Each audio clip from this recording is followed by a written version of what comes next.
The Morning Sports Desk, available on demand on Spotify, Apple Podcasts, or wherever you get your podcasts, and WDCradio.com. Is the Morning Sports Desk on a Tuesday, the 10th of December. I'm CJ Baumgartner, Corey Tackman over there. Corey, we are breaking things in with the first broadcast today for each of us on the winter sports season. Let's start off with you. Where are you going today? It looks like you got some girls basketball on tap. Yeah, tonight on the Superstation K-106, that's 105.9 FM, the Superstation K-106, and of course on the Superstation K-106 app and WDCradio.com. Non-conference girls buckets, Pine River-Backus Tigers at the Sebeka Trojans. Now, it's a little earlier start, actually, than originally planned. There's going to be just varsity only tonight. So it is a 6:45 pregame with a 7 o'clock tip-off. Obviously, very early in the season for each of these two teams. Sebeka Trojans, the home team tonight, 1-2 overall. They've played 2 section games so far. They're 1-1. They're 0-1 in Park Region Conference play. They started the year off with a victory over Mille Lacs, pretty resoundingly 53-28, before losing to Swanville 50-43 and Wadena Deer Creek 47-28. Their fourth game of the year was supposed to be a home game against New York Mills last Friday. That game was postponed due to some illness I saw going around with Sebeka. But seems like they're ready to rock and roll tonight. They'll take on Pine River-Backus Tigers, who are 3-1 overall. They played 2 section games, or 2-0 there. They're also 2-0 in Northwoods Conference play. Opened the season up with an 84-66, a lot of points victory over Ogilvie, losing to Wadena Deer Creek 39-37, and then beating up on LaPorte 81-20, and then Black Duck 63-55. So this game 5 of the year for the Tigers. These two teams did play a year ago, CJ. It was the second game of the year for Pine River-Backus. The Trojans won it 69-55.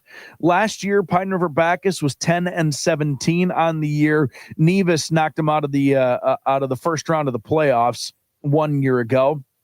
Sebeka, last year, they finished the season at 8-19, and they lost to Bertha Hewitt in the first round of the playoffs, a 63-51 score. So back at it for the 24-25 season, on the air again tonight.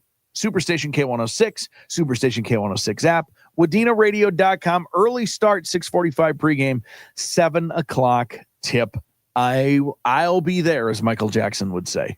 Yeah, and by the way, a little bit of a rematch. Sebeka and Pine River-Backus played each other in volleyball in the section championship game. So, good little rivalry there. Gets to keep going in a different sport. I know not everybody plays those same sports, but you got to think that it translates a little bit, right? Yeah, and this is like a good, I mean, both of these teams, they play each other in all the sports all the time, right? They just as one of those, like, geographically speaking, it makes sense for them to play each other, and they're section opponents. So they like to get on each other's schedules early. Volleyball, they played early. Basketball, they play early. It seems like they always meet in a softball tournament somewhere down the line as well.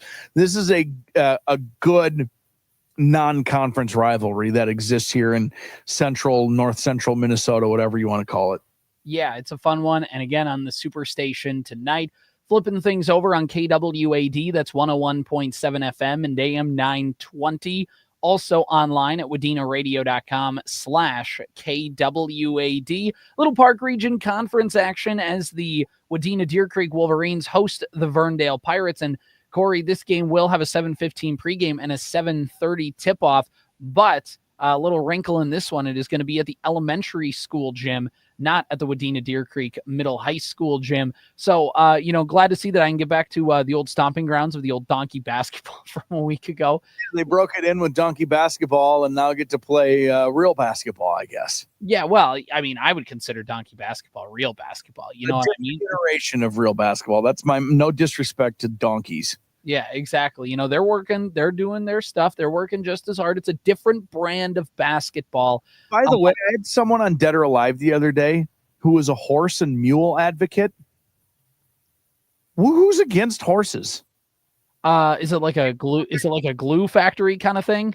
People out there like, death to horses. Who's out there like, I've had enough of these horses. They've had it too easy for too long. And then this lady's like, you know what? I'm pro horse. How could she say something so controversial yet so brave? What an odd stance to take. What an odd stance to take in life. That's like coming out and saying that you're like a pro Apple advocate. Like, yeah, are people like against apples? Like, you know what I mean? Not many people believe this, but I am a pretty big believer in flossing after you brush. Wow. I mean, there's a lot of people who are going to get mad at you for that comment, and the fact that you put it on there, just huge. Just huge. 1 out of 5 dentists don't endorse Crest. I can't. I mean, it's unbelievable what these scientists are up to. You know what I'm saying? What about the guy that didn't? Have we asked his side of the story yet?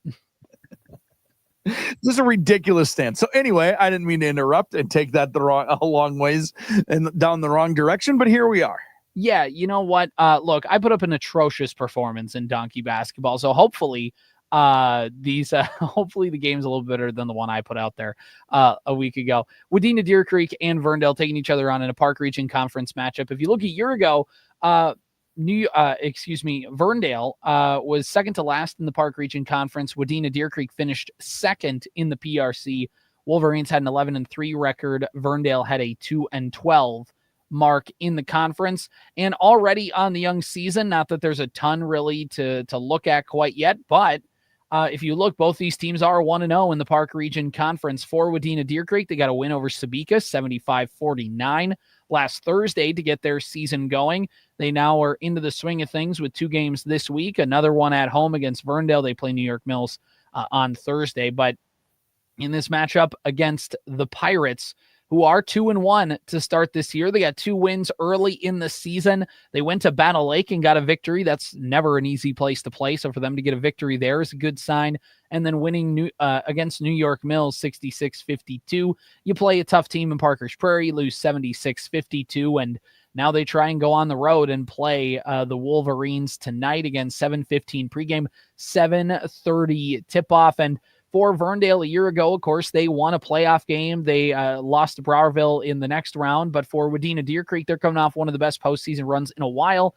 Wadena Deer Creek's team looks a lot different than it does a season ago, Corey. They graduated so many seniors. There's a couple guys from last year's team, but talking with Coach Thunberg last week for the Wolverines Weekly program, which you can go listen anywhere you get your podcasts, he talked about telling all those guys, hey, there's a lot of varsity spots up for grabs. Playing time is there, and they're still in the early phase of figuring out what their team is going to look like. So it'll be fascinating to get to see them for the first time this year. And for Verndale, again, a team that won a playoff game a year ago, and they get, for all intents and purposes, one of their best players back in Sean Schmitz, who missed all of last year due to injury. So to have him back on the floor doing things for them is just a huge boost for this Verndale team that didn't have the season they wanted a year ago, but still won a playoff game, and now feels like, I know they lost some guys from a year ago, but they still feel like they're going to be a team that can put up some wins this year. Yeah, I think, it's going to be, I think Pillager and Henning on the boys' side of things in the Park region.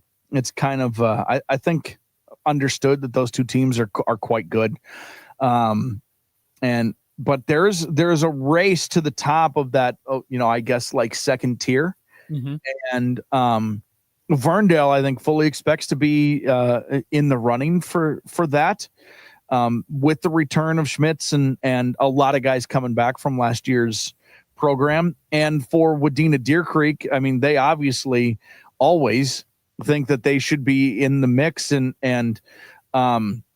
they lost a lot of guys, but they're a bigger school than a lot of these teams in the Park Region Conference, and numbers are just always in their favor a little bit when it comes to the program. So it's a bigger leap than I think a lot of people expect learning how to play varsity basketball.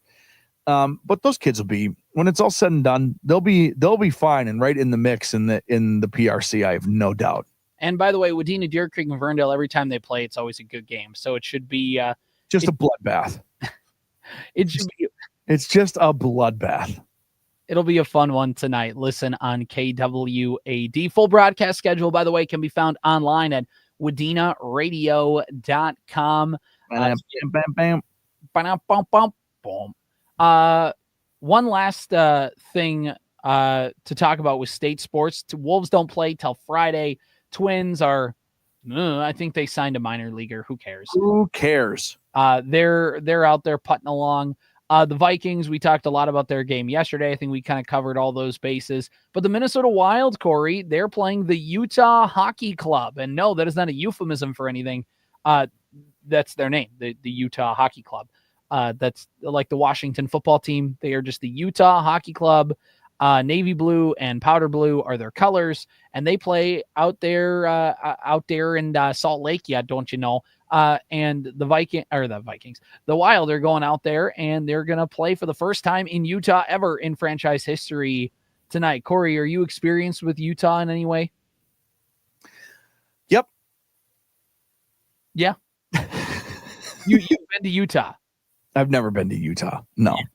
No, I've known people that went to like the Zion National Park and stuff like that, and that's cool. But I've heard Salt Lake's gorgeous, beautiful.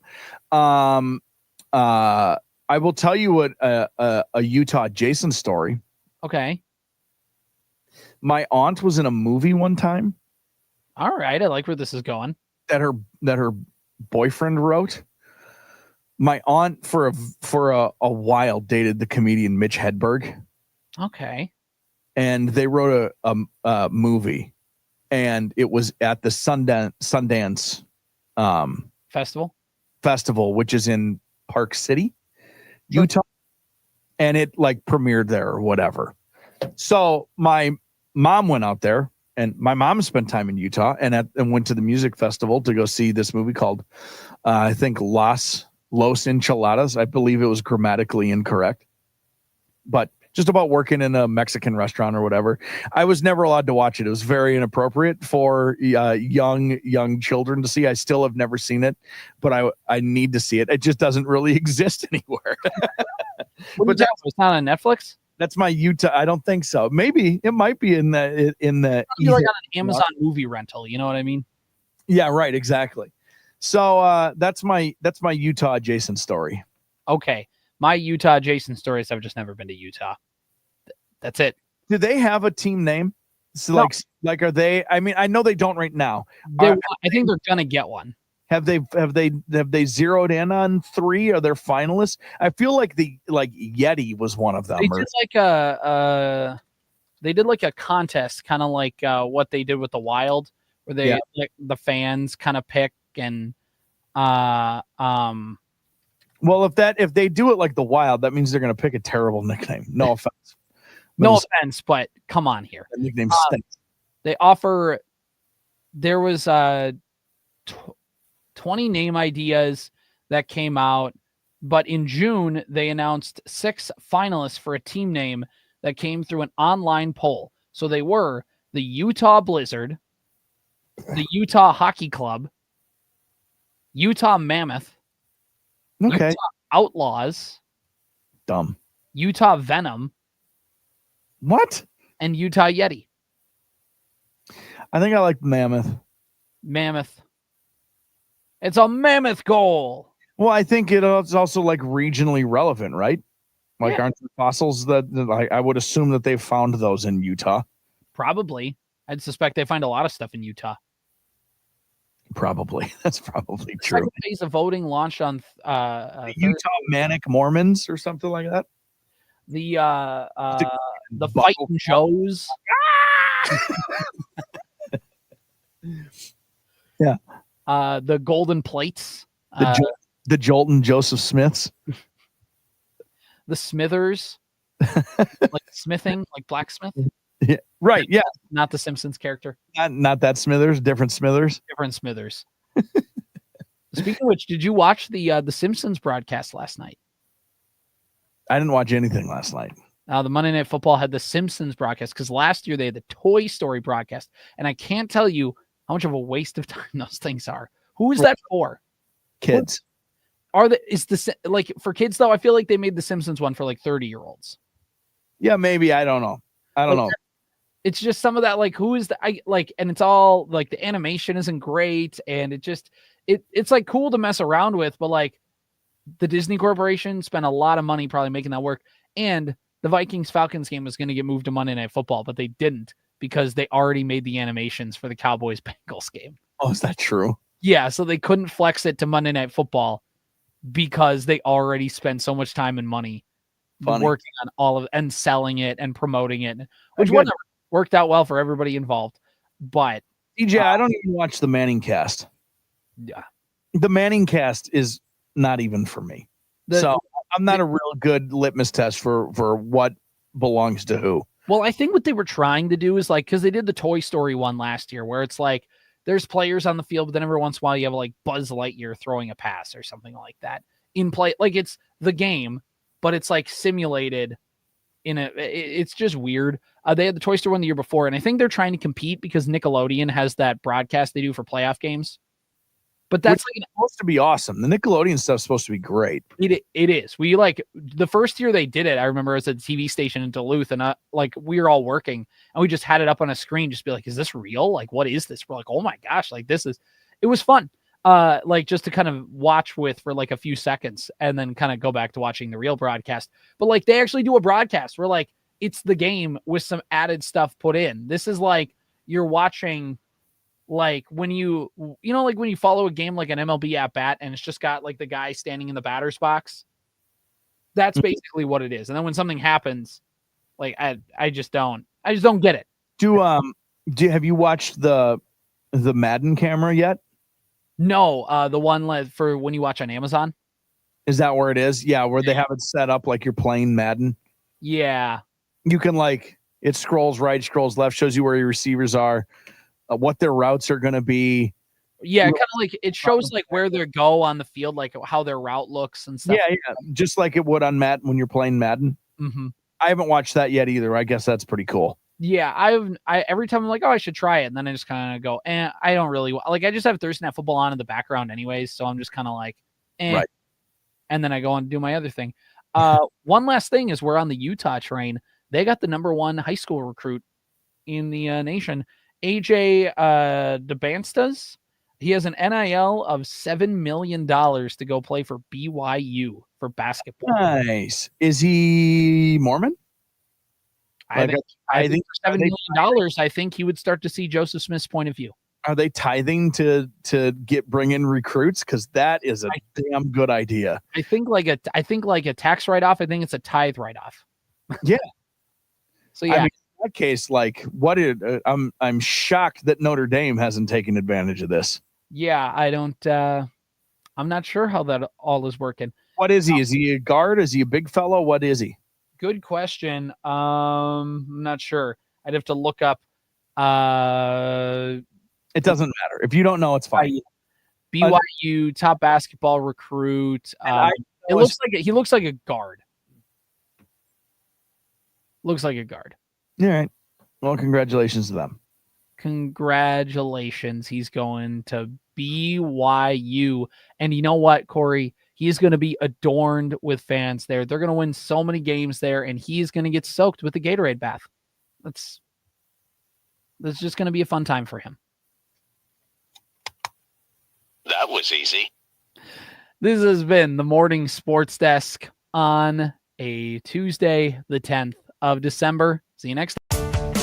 The Morning Sports Desk, available on demand on Spotify, Apple Podcasts, or wherever you get your podcasts, and WDCNaradio.com.